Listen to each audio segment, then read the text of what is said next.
Bonjour et bonne année, j'espère que vous allez bien.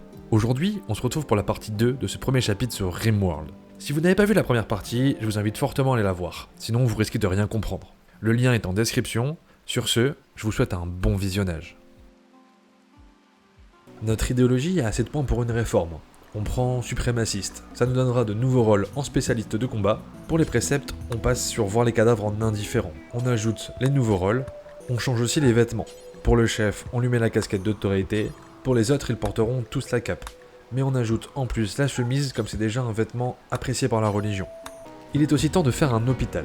On pose du carrelage antibactérien, des lits médicaux, une étagère pour les médocs et une commode pour améliorer la pièce. Ça nous apportera un bon bonus pour les soins qui sont de plus en plus fréquents. Maintenant qu'on a tout préparé, on va chercher le cœur à graviton. En plus, avec des ânes, ça ne prendra que 2,4 jours de voyage. Pendant qu'on est sur la route, à la base, ils finissent les 2 dernières chambres. À notre arrivée, on observe les environs. Déjà, il y a de la lave un peu partout. On voit 3 stabilisateurs gardés par des mécanoïdes. Heureusement qu'on a pris une grenade IUM, ça les paralysera. Quand on aura désactivé les 3 stabilisateurs, le relais tombera et on pourra prendre le butin. On commence par le premier tout en haut. Vu qu'il est seul, c'est le plus simple. En plus, ils sont tous en sommeil. Flash s'approche, lance une grenade, et dès qu'il est stun, à notre tour de venir et de le tuer. Soit il est très résistant, soit on est très nul en tir, à vous de choisir. En tout cas, il se réveille et nous fonce dessus. Juste avant de mourir, il a réussi à me toucher à la cuisse. J'ai beaucoup de chance. Les faucheurs, comme leur nom l'indique, coupent facilement les membres en une attaque, mais il faut vite que je me soigne quand même. On attend un peu avant de faire le second, le temps de se creuser une petite base, histoire d'être à l'abri. Toutes les affaires sont posées, on finit la porte, et on y va. Même technique, mais cette fois-ci on se montre meilleur, il n'a même pas le temps de bouger. Pendant ce temps, il y a un raid à la base, de 3 personnes. Ils se sont préparés, mais l'un va mourir dans les pièges, le second par la tourelle, et le dernier va fuir. De notre côté, pour les derniers mechas, on voulait les réveiller et qu'ils nous poursuivent afin de les stun sans qu'ils puissent nous tirer dessus. Mais c'est un échec. Déjà, ils ne viennent pas, en plus maintenant ils sont réveillés, nos armes n'ont pas la portée, et pour finir, Hammer a pris une balle. Très vite, on a un nouveau plan. On creuse dans la montagne pour faire un tunnel, ça nous rapprochera d'eux. Par contre, Hammer attrape une infection à cause du manque de propreté pendant les soins. Mais heureusement que c'est elle, car grâce à sa super immunité, le traitement est très efficace. Il faudra 2 jours pour creuser le couloir. Les ennemis se rapprochent, mais compliqué de les toucher à la grenade. Donc on y va au fusil. On en tue un, mais Hammer est à nouveau touché. Changement de tactique. On attend que le piquier soit hors de portée de tir pour stun l'autre et l'abattre. Et dès qu'il revient, on le stun à son tour. On sort pour lui faire la peau. Au final, c'est beaucoup plus facile comme ça. Il ne reste plus qu'à pirater le relais, et dès qu'il tombe, il ne faut pas tarder, car des mechas arrivent. On le détruit, et on repart presque directement. Au même moment, à la base, Tortue rejoint la colonie. Et on reçoit une nouvelle quête pour un cœur à graviton avec un terraformeur gelé. Mais il est beaucoup trop loin pour le moment. Quelques jours après notre retour, avec les panneaux de Gravlite, on trace le premier trait de fondation du futur vaisseau, pour nous laisser voir la taille max actuelle. On crée également une nouvelle pièce, qui sera un temple pour accueillir les futurs rituels, mais aussi car nous avons envie d'avoir une pièce avec un hôtel, le cœur de justice. Et alors qu'on faisait tranquillement notre vie, on entend un bruit dans la salle de stockage, une infestation. Des insectes remontent de la terre pour y faire leur nid. On se rassemble tous dans l'atelier, prêts à faire feu à travers la porte ouverte. Et Tortue, notre nouvelle venue, n'hésite pas à foncer avec sa matraque sur les ennemis. On s'en sort avec de petites blessures pour Hammer et Tortue. Autant vous dire qu'on a eu de la chance. Plus tard, l'Empire nous contacte car une navette va s'écraser. Il voudrait que ce soit chez nous et que l'on protège son commandant. Nous acceptons car la récompense sera le butin de la navette et souvent dans celle de l'Empire, ça vaut le coup. Dès qu'elle touche le sol, on se mobilise à côté, sachant que dans 7 heures, une nouvelle viendra les récupérer. Et nous avons bien fait. 3 heures à peine et un raid d'attaque. Ils sont 3, arrivent vraiment juste à côté de la navette. Heureusement, avec les soldats de l'Empire, c'est une simple formalité. Pour le butin, il y a un moteur de navette. C'est trop cool, sachant que très vite on en aura besoin. Il y a aussi du plastacier et on voulait en chercher. C'est vraiment parfait. Aussi des composants plutôt pas mal, surtout vu la difficulté de la mission. 8 jours après le début de sa construction, le temple est presque fini. L'hôtel vient d'être fait et même si tout n'est pas encore construit, c'est déjà un sanctuaire très impressionnant. On a mis du sol raffiné partout entre moquette et carrelage pour avoir un aspect un peu sacré. Mais ça a dû nous faire monter en richesse, car peu après, on a notre premier raid mecha.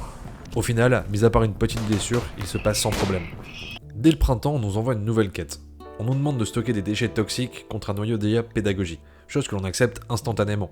Les déchets toxiques, s'ils sont congelés, ne sont pas trop impactants, mais le noyau d'IA nous donnera une recharge gratuite, et ça c'est une offre en or. Plus qu'à faire un nouveau frigo, il sera derrière la montagne dans l'enclos, mais bon, on n'ira presque jamais. Nos recherches avancent bien elles aussi, on vient de découvrir comment assembler des composants, c'est d'ailleurs elle qui mène nos technologies très avancées. Et l'on détecte un nouveau site de cœur à graviton, en plus pas très loin à la base, enfin, il y a une chaîne de montagnes entre nous quand même. Nous avons aussi continué sur le vaisseau, en grossissant le trait pour avoir une longue plateforme. On lui rajoute la console de pilotage et l'entour de murs pour la protéger. On doit lui donner un nom, ça sera le renard, comme notre faction. On place le premier amplificateur afin d'en agrandir la zone et de voir la taille qu'il aura de ce côté. On allonge de suite la plateforme et lui rajoutons 2 cases de largeur. Alors que l'on construisait, un gros bruit nous vient aux oreilles. Une partie d'un vaisseau psychique s'est écrasée chez nous. Il est bien entouré avec 4 mechas. Y aller serait trop risqué. On a trouvé un plan, mais il nous faut un objet pour cela, et sortir en caravane pourrait s'avérer mortel. Alors on utilise le noyau d'IA pour découvrir les navettes. Plus qu'à la construire. Une fois fini, on la charge et la lance avec Fitz pour aller commercer. C'est hyper rapide, en quelques minutes il est déjà là-bas. Il prend un canon renforcé, à son retour on pose un mortier et nous allons les canarder de loin. Mais on doit être vraiment mauvais. Sur 5 tirs, aucun ne touche. Enfin si, on a réussi à réveiller les mechas. Heureusement, après le dernier tir, des percepteurs de l'Empire passent à côté. Ils ont eu des morts mais nous ont nettoyé la zone. Il ne nous reste plus qu'à le détruire. La plateforme est finie, on s'attaque aux propulseurs. Mais on ne peut poser que les petits pour le moment. On place ensuite 2 grands réservoirs pour le carburant, et laissons de l'espace de l'autre côté pour y mettre la navette. Du côté de la base, suite à plusieurs échanges commerciaux, on se rend compte que la racine de vie se vend très cher. On décide de compléter toute la zone fertile avec, et en plus il me semble qu'elle ne peut pas attraper le mildiou. D'ailleurs, grâce à la navette, le commerce devient presque une routine, tellement il est simple de se déplacer avec. On va aussi l'utiliser pour nos expéditions, mais pour ça il nous faut un meilleur équipement. On place des porte-vêtements, car on ne le portera pas tout le temps, afin d'éviter de l'abîmer trop rapidement. On a aussi l'impression que depuis l'atterrissage du moteur à graviton, les mechas nous en veulent. Une escouade avec un contrôleur météo a atterri pas loin de notre colonie, c'est le 3ème événement méca d'affilée quand même. Et suite à un malentendu, une bagarre éclate entre nous et des mendiants. Pour éviter de les tuer, on y va avec nos points. Mais sur les 5 de départ, seuls 2 ont survécu, Tokema et Castamos, que nous avons fait prisonniers. Une fois remis, nous sommes partis avec une petite équipe pour détruire le contrôleur, car la météo nous handicape vachement. On va passer par la montagne, ça nous évitera de trop se battre, vu qu'ils sont tous de l'autre côté du bâtiment. En plus, on ne doit pas tarder, car notre caravane a été détectée et des renforts arrivent. Ça va être plus compliqué. Ils peuvent nous toucher sur la sortie du tunnel, il faut en refaire un plus camouflé. Heureusement, Hammer est une super mineuse. En fin de journée, c'est fait, on se mobilise et on casse le mur pour rentrer dans le bâtiment. Plus qu'à le détruire et récupérer le butin. Et une nouvelle opération de réussie, on peut enfin rentrer. A notre retour, on capte un nouveau anchor de graviton, au sud lui aussi.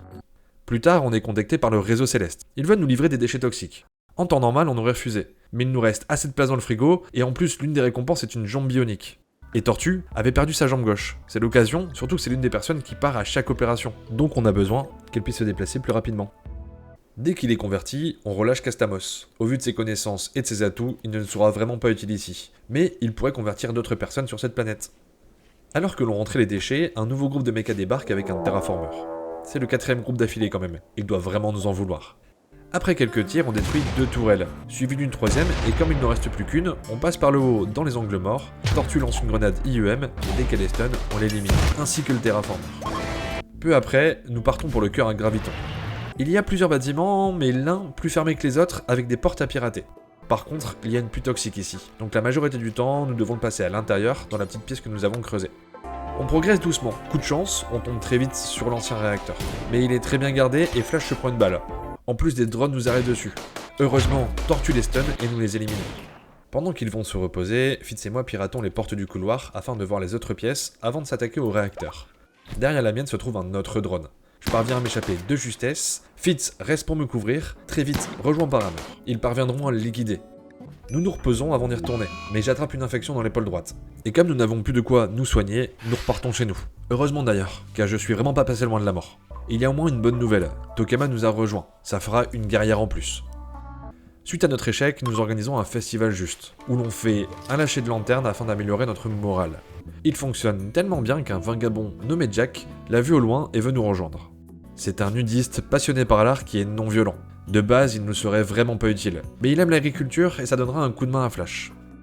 Alors que l'on regardait pour protéger la base tout en minant les derniers filons d'acier, encore une attaque de mecha, ça devient limite une routine. Un défoliateur qui détruit tout autour de lui, et il s'amorce dans 13 jours. Ça nous laisse du temps donc on le verra plus tard. Pour le moment, on avance un peu sur le vaisseau, mais rien de concret, on est plus en test.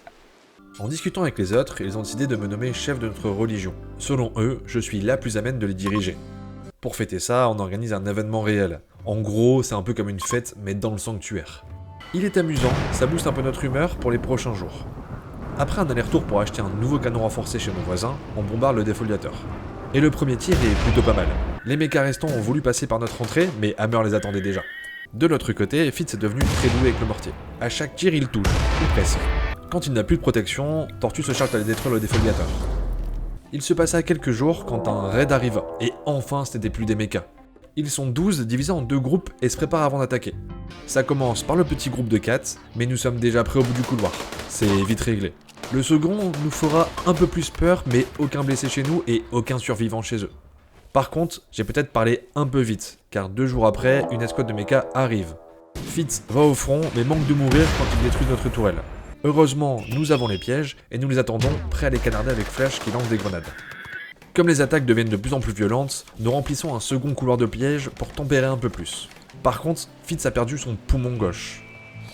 Après une grosse préparation, on part vers un nouveau cœur à graviton, avec une route en 2 temps car la navette n'a pas la portée.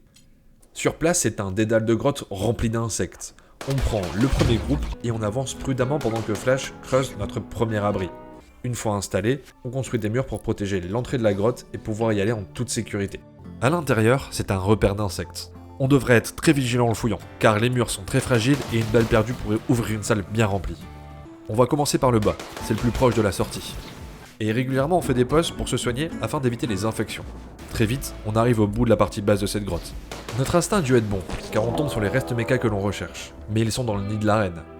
Au même moment, un raid arrive à la base, ils sont 7 répartis en 3 groupes. Le premier tombe dans un piège, et ils captureront Irma au vu de ses capacités. Le second groupe foncera lui aussi dans les pièges. Pour le troisième, au moins, l'un d'entre eux a réussi à passer sa tête, mais ça lui sera fatal. Ils prendront Sora comme second prisonnier, qui a aussi de bonnes compétences.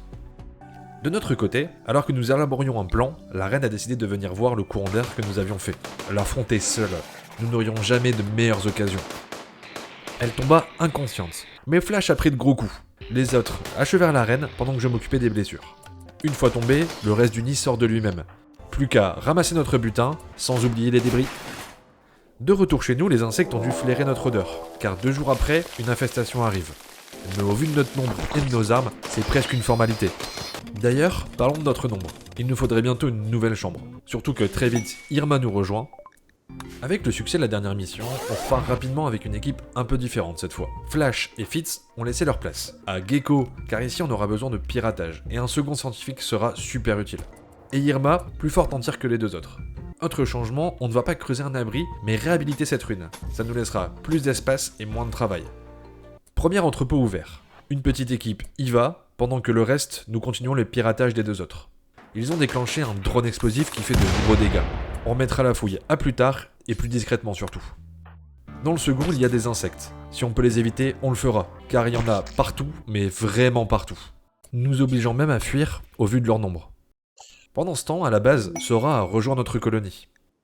Retour dans le premier entrepôt qui, après avoir tout fouillé, s'avère vide, du moins de ce que l'on recherche. Idem pour le troisième, même si on entendait des bruits derrière les murs, aucune porte n'y menait. Retour dans le second, où l'on décide de nettoyer salle après salle. Mais rien ne se passe comme prévu, et tous les insectes nous foncent dessus. C'était juste, mais heureusement, aucun mort à déplorer de notre côté. On casse les nids, et derrière la porte suivante, le butin, avec une méga araignée blessée. On fouille le reste, avant de tout ramasser, mais c'est vide. Plus qu'à charger le vaisseau et retour à la maison. Avec cette expédition, on a assez pour créer un grand vaisseau. On a posé les murs principaux, ce qui nous donne la base pour faire nos pièces. Et même pas le temps de s'y pencher qu'un raid arrive. En plus, ils arrivent en capsule, avec le culot d'atterrir dans nos chambres. Mais certains d'entre nous étions déjà prêts à les recevoir. Ils finissent par fuir, mais Flash et Fitz sont au sol. Heureusement, rien de grave. Et pendant qu'ils se remettent de leurs blessures, avec les autres, nous avons fait les plans du vaisseau.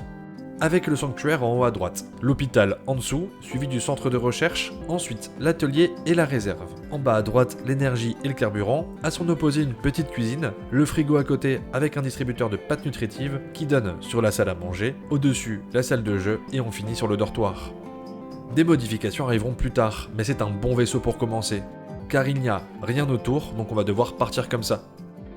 Après 12 jours de construction et de déménagement, il se passe enfin quelque chose. Un raid, un gros groupe d'indigènes et ils nous attaquent de suite. Nos meilleurs tireurs se mettent en place, c'est un massacre. Ils repartent presque aussi vite qu'ils sont arrivés. Pour fêter cela, nous apportons une nouvelle réforme à notre religion, le même enfant des étoiles, qui nous donne un bonus pour les endroits étroits, idéal pour vivre dans un vaisseau, mais nous apporte aussi un malus de vouloir habiter dans l'espace. Un mois après le début du déménagement, toutes les pièces sont prêtes. Plus qu'à charger nos ressources, sans oublier de faire un gros stock de bois, car on ne sait pas s'il y en aura à notre prochaine destination. C'est le 15 septembre 5503, après 3 ans, 2 mois et 14 jours, qu'enfin nous quittons notre colonie. Même si nous n'avons pas encore de quoi construire un vaisseau stellaire pour terminer notre mission principale, c'est déjà un nouveau chapitre de notre aventure qui commence. Voilà qui conclut ce premier chapitre dédié à la colonie. J'espère que vous aurez pris autant de plaisir à le regarder que moi à le tourner. Si c'est le cas, n'hésitez pas à mettre un pouce et à me le dire en commentaire. On se retrouve le mois prochain pour le second chapitre. Et si vous en voulez plus, vous pouvez regarder mes autres vidéos, venir me voir sur Twitch où l'on fait des aventures exclusives sur différents jeux, qui sont aussi en rediffusion sur la chaîne dédiée. Les liens sont en description. En attendant de vous retrouver, portez-vous bien et à bientôt pour de futures aventures.